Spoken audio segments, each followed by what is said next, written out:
Hello, everybody. This is General Skeptic, and today I just wanted to go over my thoughts about Hillary Clinton and her new book. So, she just released a book titled What Happened.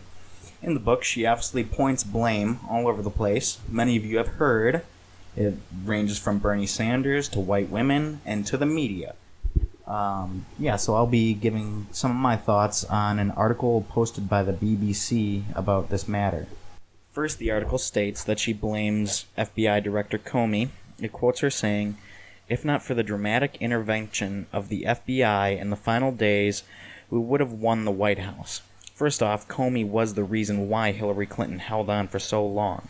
He literally changed what constitutes a call for being indicted by saying that she had no intention to break the law, which that in itself is ridiculous because as a lawyer and politician, she should have known it was against the law to handle classified information in that manner.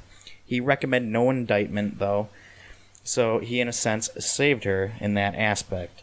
I will admit, though, that with his announcement that he made a few days before the election, she may have lost support. Next, the article states that she blames Vladimir Putin. She says, "I never imagined that he would have the audacity to launch a massive, covert attack against our own democracy right under our noses, and that he'd get away with it." So she's here obviously talking about WikiLeaks. First off, there is not enough evidence yet to make a definitive claim that the WikiLeaks emails were obtained by Russia. It was clear that Putin did want Trump to win, but a foreign leader simply favoring a candidate is not a good enough reason to blame them for someone's loss. Stop peddling the Russia conspiracy. People are looking into it. If there's enough evidence, then sure, I'll believe it. But I don't believe it yet because there isn't evidence. Next, she blames President Obama. She says, "I do wonder sometimes about what would have happened if President Obama had made a televised address to the nation in the fall of 2016 warning that our democracy was under attack. Maybe more Americans would have woken up to the threat in time." Ridiculous. Absolutely ridiculous. Obama came out and supported her in the election. Him coming out to make an address like this would have been terrible, and I think it would have been overstepping his bounds and what his authority as president should have been. Especially looking at things in hindsight now, how has Trump done anything to destroy our democracy? And I think you can say that whether you agree with him or not. I might be wrong about that in the future, but currently he hasn't done anything to destroy the democracy. The next one is just an outright lie. She blames the media. Really, Hillary? Really? The media sucked up to you this entire election and was on your side in the primaries and the general election. She says many in the political media can't bear to face their own role in helping elect Trump. From providing him free airtime to giving my emails 3 times more coverage than all the issues affecting people's lives combined. The best part about this is the reason why the media covered him so much. This is from one of the Podesta emails to the DNC released by WikiLeaks. It says, "Our goals and strategy." They talk about their strategy, and here's a direct quote from it. They say, "Pied Piper candidates. There are 2 ways to approach the strategies mentioned above," which those strategies were to force all Republican candidates to lock themselves into extreme conservative positions that will hurt them in the general election, undermine any credibility/trust Republican presidential candidates have to make inroads to our coalition or independence, and 3, muddy the waters on any potential attack lodged against HRC, Hillary Rodham Clinton. So they say there are 2 ways to approach the strategies mentioned above. The first is to use the field as a whole to inflict damage on itself, similar to what happened to Mitt Romney in 2012. The variety of candidates is a positive here, and many of the lesser known can serve as a cudgel to move the more established candidates further to the right. In this scenario, We don't want to marginalize the more extreme candidates, but make them more Pied Piper candidates who actually represent the mainstream of the Republican Party. Pied Piper candidates include, but are not limited to, Ted Cruz, Donald Trump, and Ben Carson. And then, this is the kicker right here, it says, we need to be elevating the Pied Piper candidates so that they are leaders of the pack and tell the press to take them seriously. So, there you go. That's them telling the press to basically give them more coverage. So, she cannot blame the media because John Podesta, her campaign manager, wrote this email saying that they should cover more because they thought that Donald Trump was going to ruin himself, which he probably could have if Hillary wasn't the worst candidate in history. Next, we have Bernie Sanders, the sexist Bernie Sanders, the man who I supported in the primaries. She says his attacks cause lasting damage, making it harder to unify progressives in the general election, and paving the way for Trump's crooked Hillary campaign.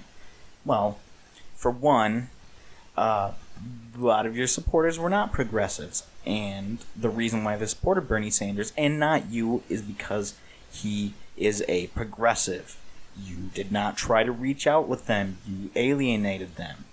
And my question for her is, what did he say about you that was so wrong?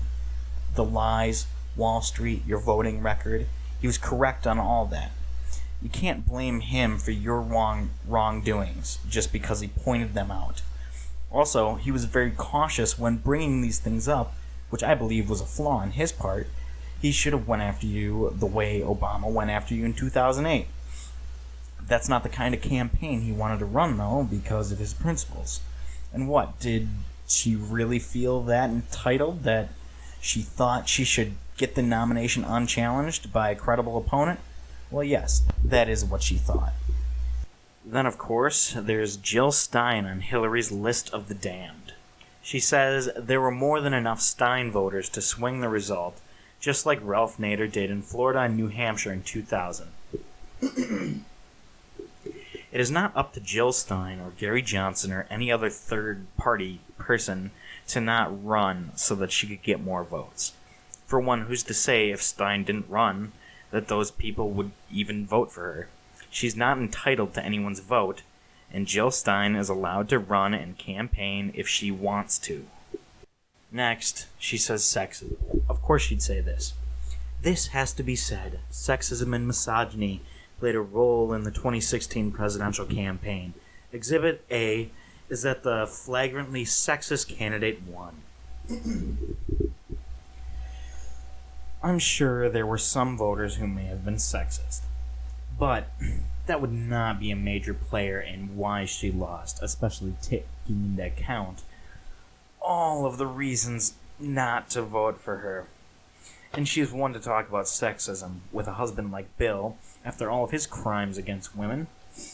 Also, the way she talks about women who did not vote for her is so arrogant and demeaning, like they're dumb and don't know what's best for them. Then, of course, white resentment. She says he was quite successful in referencing a nostalgia that would give hope, comfort, settle grievances for millions of people who were upset about the gains that were made by others. Millions of white people. Okay, the alt-right and the racists are a small percentage of Donald Trump supporters who he has yet to still please or give any power to. The rural worker in the Rust Belt in Wisconsin did not vote for Trump because they hated minorities.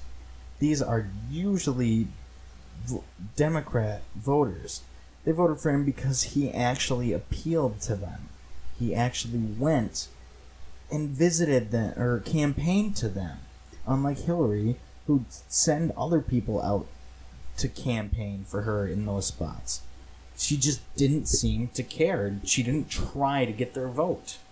Then finally, after all of that, she will take some blame. You can blame the data, blame the message, blame anything you want, But I was the candidate. It was my campaign, and those are my decisions. Thank God she'll take some of the blame, but why wasn't that just in her book? To sum up my thoughts on this, I guess I have to just say, wow. Wow. What a person who feels so entitled to the presidency. It is not all of the other reasons, or if it is, it's barely for those reasons that we have President Trump. It is Hillary Rodham Clinton's fault.